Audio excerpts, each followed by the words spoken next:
reviews, discussions, and theories about films in horror, sci-fi, and genre. This is the Horror Deconstruction. Like, share, and subscribe to hear more. What's up, everybody? It's the Horror Deconstruction. Find us on Instagram, Facebook, most likely on YouTube. Give us a like, share, and subscribe. Hit that bell icon. Hit that thumbs up. Let us know that you like the show, or let other people know that you like the show. For 31 Days of Horror in this October Halloween time with your host Comp. And today's film is BIOTHERAPY, 1986. Original title, BIOTHERAPY. Whoa! 30-minute film, 36-minute film. BIOTHERAPY is a fairly nasty Japanese gore fest about a group of Japanese scientists getting stalked and viciously butchered by a creepy-looking alien who's wearing a trench coat. Directed by Akihiro Kashima. Written by Kazuhiro Kasai. Also, Hiroshi Takatsu. Starring Junichi Haruta, Yumiko Ishikawa, and Hirusha Nakata. So, why did I pick this film? Well, BIOTHERAPY is in a long line of Japanese splattercore horror films, much like the previously talked about Guzu. This is a do-it-yourself, not shot on video. Is it shot on video? It's mostly like shot on film, but it's only a half an hour to close to 40-minute short film. So I'm almost talking 1/3 the length of the film itself. But is it worth watching? Absolutely, it is. It is a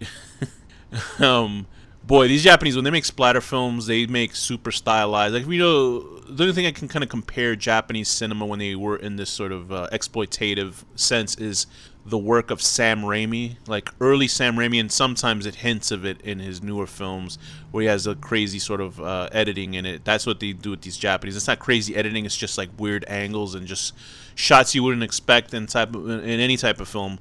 They do that in droves in these. So this film centers upon a group of scientists that create a sort of medicine that makes animals get larger. There's a great shot where they put this, I don't even know how they did this shot, unless there was two versions of this one fish, where they put this serum into a fish tank, and this little fish, within seconds, the water starts boiling. It becomes 20 times its size. So what happens is that these doctors have to do a little bit more work on this serum, because this serum, if it's in the wrong hands or if it's used incorrectly, it could probably destroy plant life and God knows what. If you make things larger, God knows what else you can do with this stuff. How the water molecules didn't get bigger, who knows?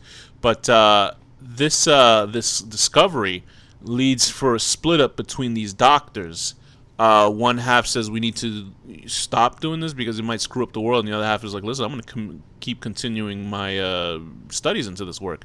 Unbeknownst to them, a third party comes in, which is this shadowed, silhouetted guy with bad video effects following him around. He's a trench-coated killer with a big hat, and he wears like a sack over his face, like the Elephant Man would.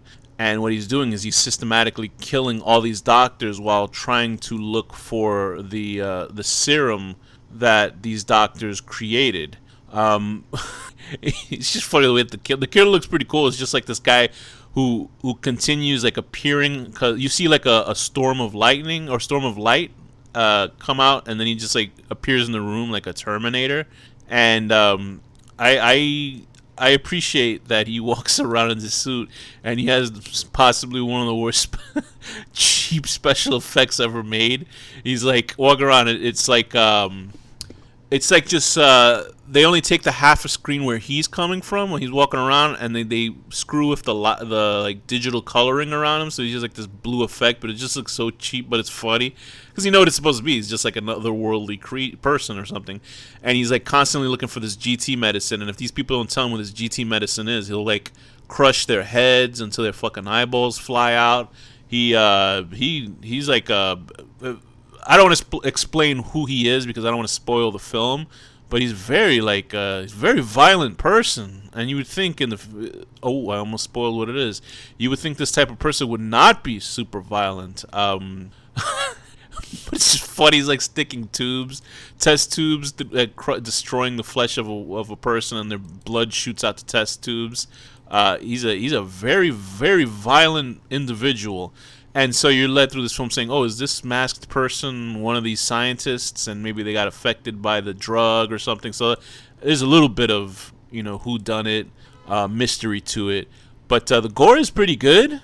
It's a short story. The acting's good. It's a little bit over the top, but you expect it for this type. It's very pulpy Japanese manga, over the top, wacky, crazy shit going on. There's these two detectives that keep chasing them, and detectives have one of them has a super graphic scene.